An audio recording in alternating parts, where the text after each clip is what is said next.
Baiklah, Assalamualaikum warahmatullahi wabarakatuh. Perkenalkan, saya Hanif. Saya sebagai ketua dari kelompok 3 pada matkul Alpro, Algoritma Pemrograman. Di sini kami akan menjelaskan mengenai kode proyek game yang telah kami buat. Oke, jadi mari kita langsung saja ke penjelasannya. Jadi, saya pertama-tama akan menjelaskan di bagian include. Include ini adalah include iostream ini untuk bagian penjelasan untuk yang coding atau program yang paling sering dipakai kayak code atau Cin. Kalau CST ini fungsinya untuk yang bagian kayak soft, RAM, dan sistem. Kalau time ini seperti namanya, ini untuk bagian time yang menunjukkan proses berjalannya suatu sistem. Kalau string ini fungsinya untuk menjelaskan bagian yang dia itu berfungsi sebagai string pada suatu program. Oke, lanjut. Di sini kita akan menjelaskan bagian struktur dari inventory, player, sama enemy. Oke, inventory. Inventory ini semacam penyimpanan yang akan dijalankan di dalam proyek tersebut dan bisa digunakan untuk memanggil poison ataupun elixir. Struktur player. Struktur player ini nih semacam struktur yang dimiliki oleh pemain pada saat kita menjalankan proyeknya, seperti nama, role-nya, darahnya, jumlah darah yang dimiliki, serangan, pertahanan, jumlah gold, levelnya, XP, dan XP untuk lanjut ke level selanjutnya. Terus ada yang namanya struktur enemy. Struktur enemy ini nih bagian yang dimiliki oleh musuh yang kita akan lawan, kayak namanya, jumlah darahnya, serangannya, pertahanan yang dimilikinya. Frozen Bleed, Ghost sama XP. Frozen sama Bleed ini bukan efek dari musuhnya, tapi efek serangan yang kita berikan ke musuhnya. Terus ini gold reward, jumlah gold yang didapatkan, sama XP, jumlah XP yang kita dapatkan juga. Oke, terus ini adalah bagian cerita. Jadi ini adalah bagian prolog yang akan dimulai sebelum kita mulai gamenya. Oke, selanjutnya yaitu kita akan masuk ke bagian difficulty, yang dimana bagian ini akan dijelaskan oleh anggota saya yaitu Salma. Kepada Salma saya persilakan. Baiklah, di sini saya akan menjelaskan difficulty. Eh, Program ini eh, percabangannya menentukan musuh sesuai level kesulitan. Kita ke case pertama, yaitu level mudah. Musuh diambil dari daftar normal enemies, yaitu musuhnya seperti health, attack, dan defense-nya diberi bertambah acak. Jadi setiap musuh itu tetap punya attack yang berbeda-beda tiap permainnya. Terus kita masuk ke case kedua, level menengah. Di sini musuhnya berasal dari daftar hard enemies. Kenaikan musuh lebih besar, health-nya bisa bertambah hingga 30 poin. Terus attack-nya naik ke 15 dan defense-nya naik ke hingga 10. Membuat pertarungan ini terasa agak lebih berat. Terus selanjutnya ke case ketiga, yaitu level sulit. Musuhnya diambil dari daftar extreme enemies, health-nya bisa meningkat sampai 40 poin, serangannya dan defense-nya juga lebih besar.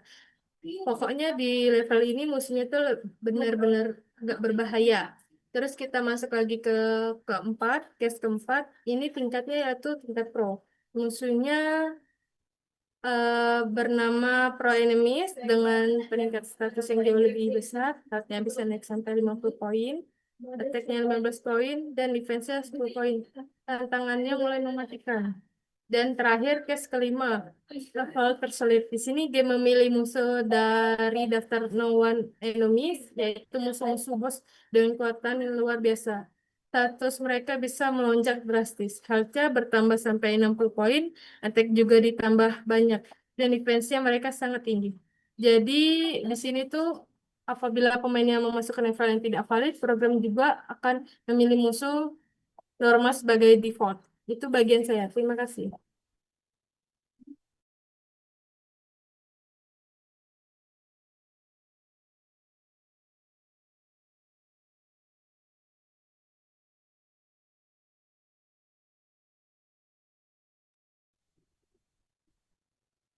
Baik, di sini saya akan menjelaskan kode yang mengatur sistem skill pada game RPG yang kelompok saya buat. Yang pertama, Warrior. Warrior itu dapat memberikan damage besar dalam satu pukulan. Yang kedua, Mage. Mage dapat memberikan Fireball dan Ice Blast. Yang ketiga, Cleric. Dia dapat memberikan HP atau memulihkan HP dan memberikan buff berupa peningkatan attack selama satu giliran. Yang keempat, Dagger. Dagger memiliki skill Swift Strike, yaitu menyerang 2 kali dalam 1 giliran. Yang kelima, Bow. Bow dapat memberikan critical shot sebanyak damage 2 kali dan dapat menghindar dari serangan lawan. Yang keenam, Necromancer. Menghidupkan musuh yang mati menjadi yang menjadi sekutu sementara. Yang ketujuh, Berserker. Yang memiliki Berserk mode, yaitu semakin besar ketika HP pemain semakin rendah, maka damage semakin tinggi. Baik, terima kasih.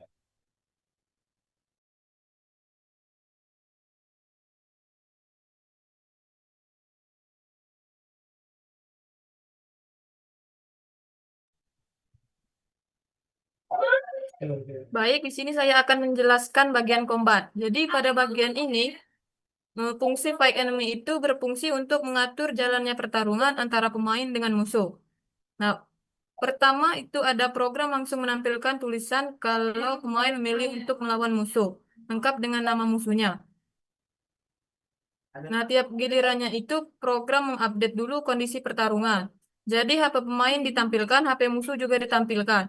Biar pemain tahu posisi siapa yang sedang kritis. Setelah itu muncul pilihan aksi. Ada serang, bertahan, pakai skill, atau kabur.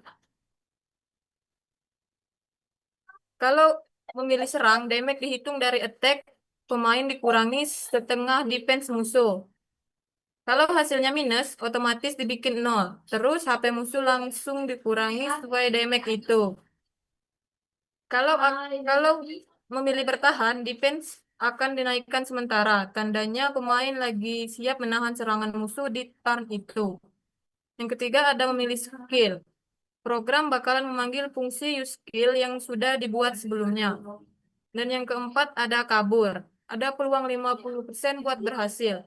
Kalau berhasil, pemain langsung keluar dari pertarungan. Dan kalau gagal, musuh tadi tetap menyerang balik. Nah, kalau mengisi angka selain 1-4, program tadi langsung menampilkan input pilihan tidak valid. Nah, setelah selesai aksi, kalau musuh masih hidup, dia bakalan terus menyerang balik. Terus begitu salah satu HP udah nol, loop berhenti. Kalau HP pemain habis duluan, ya pemain kalah. Tapi kalau musuh mati duluan, pemain tadi mendapatkan hadiah gold sama EXP. Nilainya tergantung tingkat kesulitan plus bonus random. Di paling terakhir ada kesempatan 25% musuh ngedrop potion gratis. Dan itu otomatis langsung ditambah ke inventory pemain. Jadi intinya fungsi fight enemy itu untuk mengatur alur pertarungan dari awal sampai selesai. Terima kasih.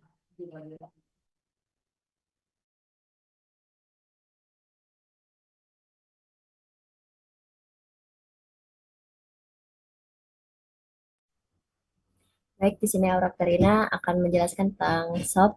Fungsi visual shop digunakan untuk menampilkan menu toko atau memproses pembelian pemain.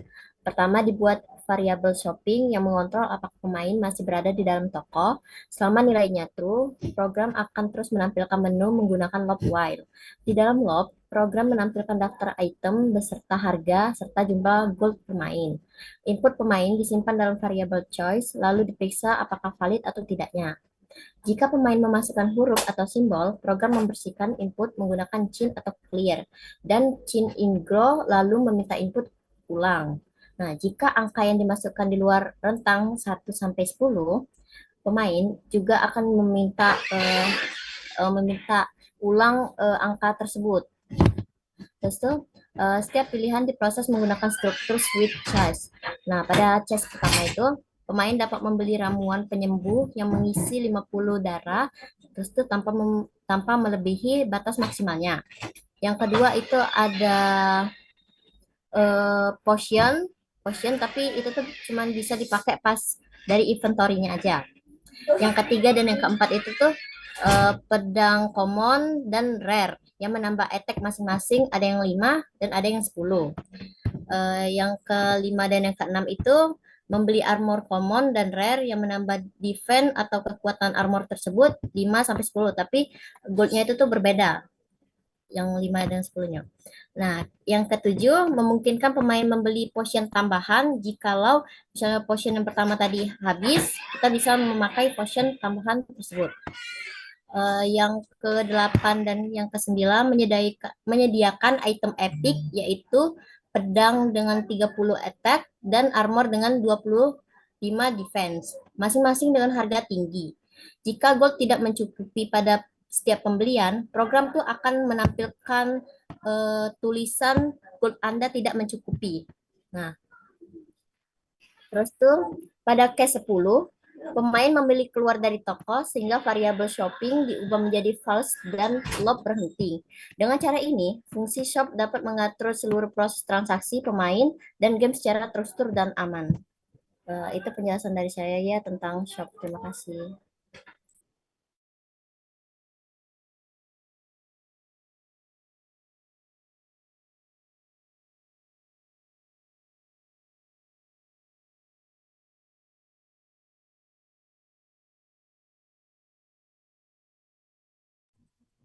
Perkenalkan, nama saya Faiz Dapraditama. Di sini saya akan menjelaskan tentang sebuah game yang dimana kami buat game RPG sederhana. Nah, kode dari koin ini berfungsi untuk menampilkan kondisi pemain secara real time selama pemain berlangsung. Pertama, terdapat sebuah variabel bernama bermain yang diset bernilai true. Variabel ini digunakan sebagai penanda bahwa pemain masih berada di dalam mode pemain. Selain itu, terhadap sebuah while loop yang berjalan terus-menerus, selama 2 syarat terpenuhi, permainan masih bermain dan menilai player kill atau HP pemain lebih dari 0. Jika HP habis atau bermain dihentikan, loop ini berhenti dan game berakhir. Di dalam loop, program menggunakan beberapa perintah atau codes untuk menapati informasi penting ke layar. Informasi ini berfungsi sebagai panel status HUD dalam game.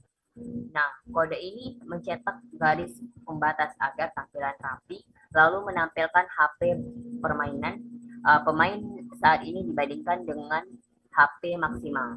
Pada baris yang sama, pemain juga bisa melihat jumlah gold atau uang yang sudah ia kumpulkan selama menjelajahi game ini. Selanjutnya itu menampilkan level pemain, total SP yang dimiliki, serta banyak SP yang dibutuhkan untuk naik ke level berikutnya. Informasi membantu pemain memahami progres pengembangan karakter. Bagaimana terakhir adalah investor. Program menampilkan jumlah Python yang sebagai tampilan status pemain yang selalu muncul selama pemain berlangsung. Ini membantu pemain memantau HP, gold, level, XP, dan item, sehingga pemain dapat membuat keputusan strategi saat menjelajahi game ini. Dalam sebuah game ini, sistem pendapat koin setiap kali pemain membunuh musuh bukanlah fitur sederhana. Setiap yang terlihat di balik angka koin yang terus bertambah, ada banyak fungsi penting yang membuat gameplay terasa hidup, menantang, dan puas. Koin menjadi reward utama yang diberikan setiap kali musuh berhasil dikalahkan. Hadiah ini bukan hanya sekedar bentuk aspirasi, mulai dari upgrade senjata agar damage semakin besar, peningkatan armor supaya bertahan semakin kuat, hingga membeli item-item penting di shop seperti Python penyembuh, buff peningkat kemampuan, maupun item spesial yang hanya muncul di waktu tertentu. Setiap koin berkumpul memberikan untuk membeli item mahal yang sangat berguna di game ini yang lebih sulit. Tidak hanya itu, koin juga berperan kunci untuk membuka area baru, level baru. Bahkan game ini tersebut rahasia yang memberikan pengalaman berbeda. Tanpa koin, pemain mungkin hanya akan terjebak di area yang sama. dan kehilangan rasa progres. Dengan adanya koin, game bisa memberikan rasa perjalanan yang jelas. Dari game yang mudah, naik ke level yang menengah, hingga akhir ke game boss tersulit, yang penuh kejutan. Ini menciptakan perkembangan teratur dan membuat pemain merasa bahwa ini ia benar-benar naik tingkat dari waktu ke waktu. Di sisi lain, koin juga menjadi indikator perkembangan pemain. Ketika jumlah koin yang dimiliki semakin banyak, itu menandakan seberapa jauh perjalanan yang sudah ditempuh. Pemain dapat menilai apakah dirinya sudah cukup kuat atau masih harus berlatih. Bagi game juga, koin adalah alat penting yang melanjut musuh yang lebih kuat, biasanya memberikan koin lebih banyak sebagai bentuk kompensasi atas resiko yang lebih tinggi. Hal ini menjaga agar game tetap adil dan tetap menantang. Oke, sekian, terima kasih.